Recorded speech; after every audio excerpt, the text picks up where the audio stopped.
Present ఒక lyric writer, present Telugu lyric writer స్థాయి ఏంటో చెప్పగల? స్థాయి మీన్స్ ఇన్కమ్ పర్, అంటే మీ ఇన్కమ్, మీ రెమ్యునరేషన్ చెప్పమని నేను అడగట్లేదు. మామూలుగా ఒక స్థాయి, లిరిక్ రైటర్ స్థాయి ఎంతవరకు? ఒక 3 లక్షల, 4 లక్షల, 2 లక్షల, ఎంత, ఏ స్థాయి వరకు ఉంది మనది మ్యాక్సిమం పేమెంట్లా? వద్దులే. ఓకే, అంతేనా? మీది చెప్పమని అనట్లేదు, ఎవరు చెప్పినా ఒకటేగా, వద్దులే. దూరం. Okay, right. మీ తర్వాత చెప్తాను, నేను చెప్తాను. ఆ దాపరికి ఎందుకు ఇవన్నీ. ఓకే, ఇప్పటివరకు మీరు ఎన్ని, మొత్తం టోటల్గా ఎన్ని పాటలు రాస్తారు సార్? ఒక 700 పాటలు ఉంటాయి. 700. సపోజ్ ఒక కొత్త డైరెక్టర్ అలాంటి వాళ్ళు ఎవరో మీ దగ్గరకు వచ్చి ఒక సిచ్యువేషన్ చెప్పారు, మీకు సిచ్యువేషన్ చెప్పి అది మీకు విపరీతంగా నచ్చింది, చాలా ఇన్స్పైరింగ్గా ఉంది, ఎప్పుడెప్పుడు రాద్దాం అన్నట్టుగా ఉంది, బాగా నచ్చింది, స్టోరీ కూడా చాలా బాగా అద్భుతంగా ఉంది. తర్వాత కట్ చేసి ఇంకా మెల్లగా వచ్చి రాత్రిపూట సార్ ఒక బాంబు పిలిచాను, ఏంటంటే సార్ అది ₹1 కూడా ఇచ్చే పరిస్థితిలో లేను నేను, సినిమా అయిపోయాక ఏమైనా ఉంటే చూద్దాం సార్ అని చెప్పాను. బట్ మీకు ఆ పాట బాగా నచ్చింది, రాస్తారా? ఏముంది అసలు, పెద్ద విషయం కాదు అసలు. అలా అది నేను అనౌన్స్ చేసి రాయకపోవచ్చు, మీకు మొత్తం చెప్పి రాస్తా. నన్ను వదిలేసింది, వేరే ఎవరన్నా ఇంకెవరన్నా దాని పెద్ద పేపర్లో అనౌన్స్ చేయను, అలా ఫ్రీగా రాస్తానని, కానీ రాస్తా తప్పకుండా. అసలు ఫ్రీగా తీసుకోవడం కాదు.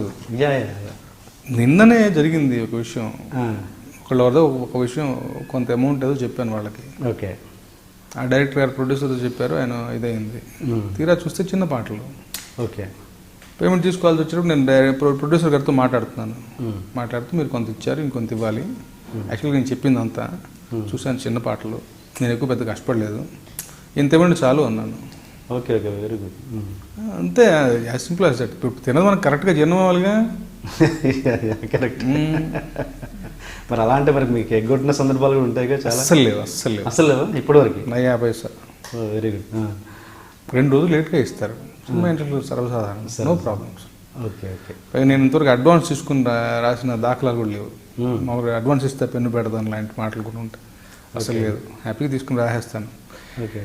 ఇక్కడ పని ప్రొఫెషన్తో పాటు ఒక చిన్న ఒక ఎలిమెంట్ ఆఫ్ హ్యూమానిటీ, ఒక అనుబంధాలు పెంచుకునే లెక్కల్లో మనం ఉండటం, మనిషిగా మనకు అది అవసరం అవుతుంది.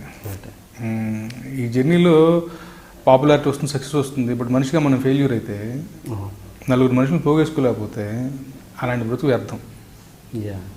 సో నా మనోదండి ఇది, నేను ఎలా ఉండాలనుకుంటాను అలా ఉంటాను. దానికి తగ్గట్టుగానే నాకు 1 పైసా నేను నష్టపోయింది లేదు. 2 రోజులు తేడాగా వస్తాయి అంతే, బట్ తప్పకుండా చాలా ఆనందంగా నన్ను దానికి మీరి ఒక చిన్న గుడ్ విల్ ఉంటుంది, ఒక గుడ్ విల్ ఫ్యాక్టర్ ఒకటి ఉంటుంది, ఒక రెస్పెక్ట్, ఒక గౌరవం ఉంటుంది, మన అనుకునే ఒక ఫీలింగ్ ఉంటుంది. నేను దాన్ని బాగా ఇష్టపడతా, అలా ఉండటం ఇష్టం. భగవంతుడి దేవల్ల నేను అనుకున్నట్టుగా నాకు నడుస్తుంది. ఓకే, నా అలసత్వం వల్ల, లేట్ చేయడం వల్ల సడన్గా షెడ్యూల్స్ దగ్గర రావడం అనేది ఎప్పుడు జరగలేదు. ఓకే, ఇప్పుడు జరగలేదు. కొన్నిసార్లు ఏమవుతుందంటే పాట ఆ సర్కమ్స్టెన్స్ అలా వస్తాయి. ఓకే, షూన్ కొంచెం లేట్గా రావడము, లేకపోతే ఇంకెవరితో ట్రై చేస్తే షూటింగ్ అన్నాను, రికార్డింగ్ అదే ఇంకెవరికో ఇస్తే అక్కడ కుదరక లాస్ట్ మినిట్లో నా దగ్గరికి రావటం, ఇట్లాంటివి తక్కువ టైంలో రాయడం అన్నది, అలాంటి సందర్భాలు వస్తాయి డెఫినెట్గా.